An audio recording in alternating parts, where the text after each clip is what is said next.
Assalamualaikum warahmatullahi wabarakatuh. Halo guys, perkenalkan nama saya Muhammad Rizky Melani dari kelas 10 IPA 3. Kali ini saya akan membawakan sebuah hikayat yang berasal dari Kalimantan Selatan yang berjudul Asal Mula Burung Punai. Langsung saja, let's go. Tersebutlah seorang pemuda bernama Andin. Ia adalah seorang pengembara. Andin seorang diri, kerap menjelajahi desa-desa dan juga berbagai negeri. Pada suatu hari, Andin tiba di sebuah desa yang bersungai-sungai dan berawa-rawa. Desa Pakandalam namanya. Pekerjaan penduduk desa itu kebanyakan menangkap atau menjerat burung dengan getah. Karena Andin juga piawai menangkap burung dengan getah, dan burung-burung di desa itu sangat banyak jumlahnya. Andin lantas memutuskan untuk menetap di desa tersebut. Kedatangan Andin diterima warga Pakandalam. Setelah bermukim, setiap hari Andin menjerat burung dengan getah. Pagi-pagi ia telah berangkat dan baru pulang ke rumahnya pada waktu sore hari. Kadang, hingga senja ia baru pulang. Karena kebiasaannya itu, warga pun akhirnya memanggilnya Andin Pulutan. Kepiawaiannya dalam memulut atau menjerat burung dengan getah serasa tiada tandingannya, hingga sebagian besar warga juga menyebutnya Datu Pulut. Orang yang piawai memulut makna namanya. Pada suatu pagi, Datu Pulut berangkat memulut. Ia menaiki jukungnya menuju hilir sungai.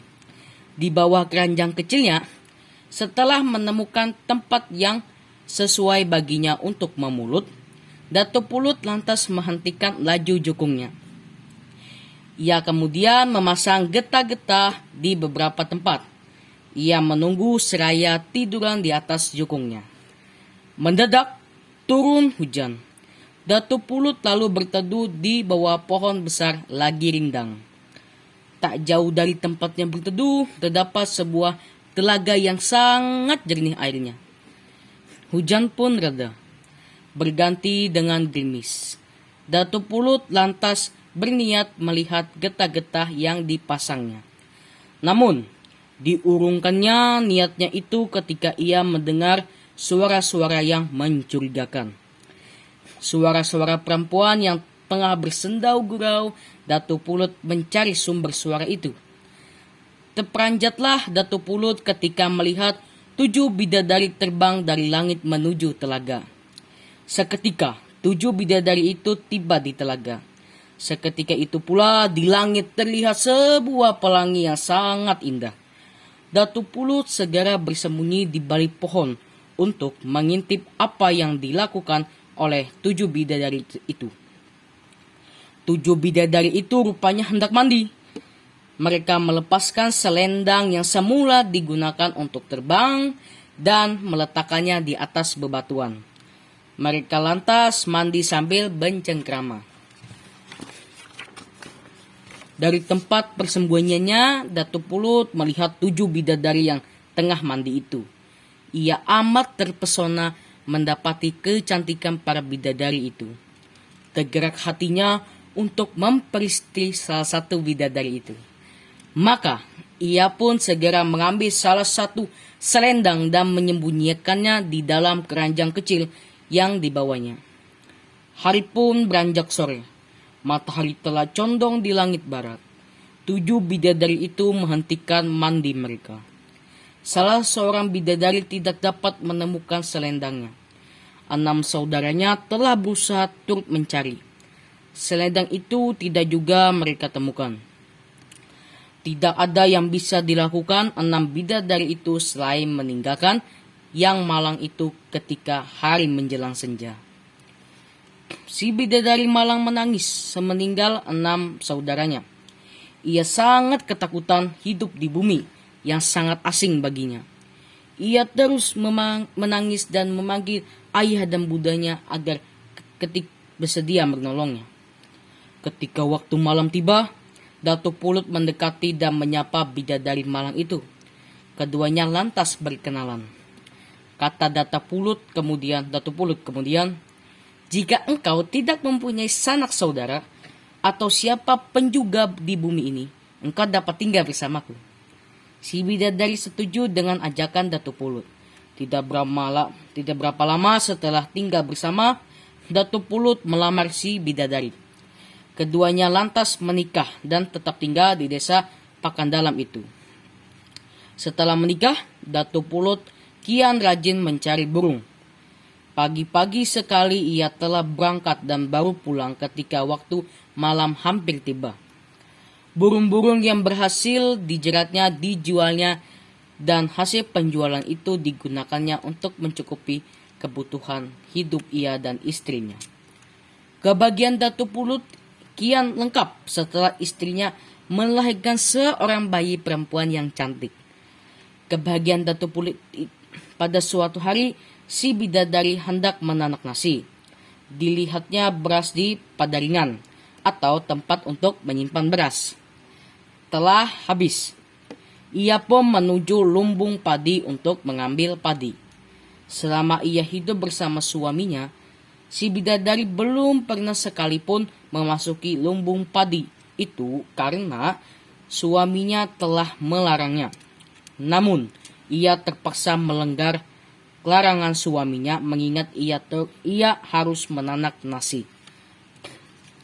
Ketika berada di dalam lumbung padi, si bidadari menemukan keranjang kecil yang terbuat dari bambu. Terperanjat bukan alang kepalang ia ketika mendapati selendangan di dalam keranjang kecil itu. Mengertilah ia suaminya itu ternyata yang menyembunyikan selendangnya.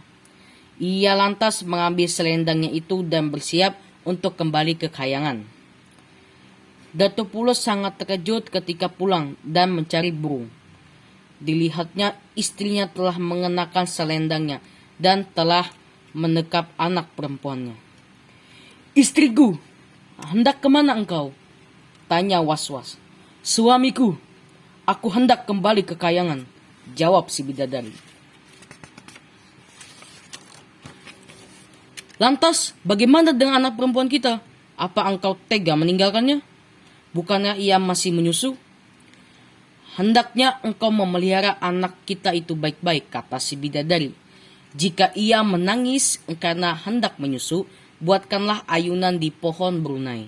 Ketika itu aku dan saudara-saudaraku akan datang dan aku akan menyusui anak kita. Hanya pesanku, janganlah sekali-kali engkau berani mendekati tempatku menyusui itu. Itu pantangan. Camkan baik-baik pesanku ini dan jangan engkau berani melanggar pantanganku itu." Setelah memberikan pesannya, si bidadari lantas terbang kembali ke kayangan. Datu Pulut mengingat pesan istrinya. Ketika anak perempuannya menangis karena hendak menyusu, ia segera membuatkan ayunan pada pohon Brunei. Ditinggalkannya bayi perempuan itu di dalam ayunan. Sama sekali ia tidak berani mendekat karena itu pantangan dari istrinya. Datu Pulut hanya bisa menyaksikan dari kejauhan. Waktu terus berlalu, Datu Pulut sangat rindu untuk bertemu dengan istrinya. Berulang-ulang ditahannya rasa rindu itu. Namun, serasa kian membesar saja kerinduannya untuk bertemu. Datu Pulut tidak lagi bisa memendam rasa rindunya. Maka ketika istrinya dengan kawalan 6 saudaranya tengah menyusui anak perempuannya, Datu Pulut melanggar pantangan istrinya. Ia mendekati ayunan di pohon Brunei dengan hati tak sabar karena diamuk perasaan rindu hendak dipegangnya istri tercintanya yang tengah menyusui anaknya itu. Keanehan pun terjadi. Seketika tangan Datu Pulut hendak menyentuh tubuh istrinya dan ke-6 saudaranya seketika itu berubah wujud menjadi 7 ekor burung punai. Datu Pulut sangat menyesali perbuatannya. Ia hanya bisa memandangi 7 ekor burung punai yang terbang itu dengan perasaan menyesal. Ketika anaknya menangis, ia meletakkannya di dalam ayunan di pohon Brunei. Namun, istrinya yang telah berubah wujud menjadi burung punai itu tidak juga datang. Istrinya tidak pernah lagi datang. Oke guys, apa pesan moral dari cerita tersebut? Oke. Pesan moralnya adalah hendaklah kita tidak berani melanggar pantangan yang diberikan orang lain. Jika kita melanggarnya, kita bisa jadi akan mendapat kerugian dan merasa menyesal di kemudian hari. Oke teman-teman, itu saja hikayat yang saya ceritakan. Semoga bermanfaat. Assalamualaikum warahmatullahi wabarakatuh.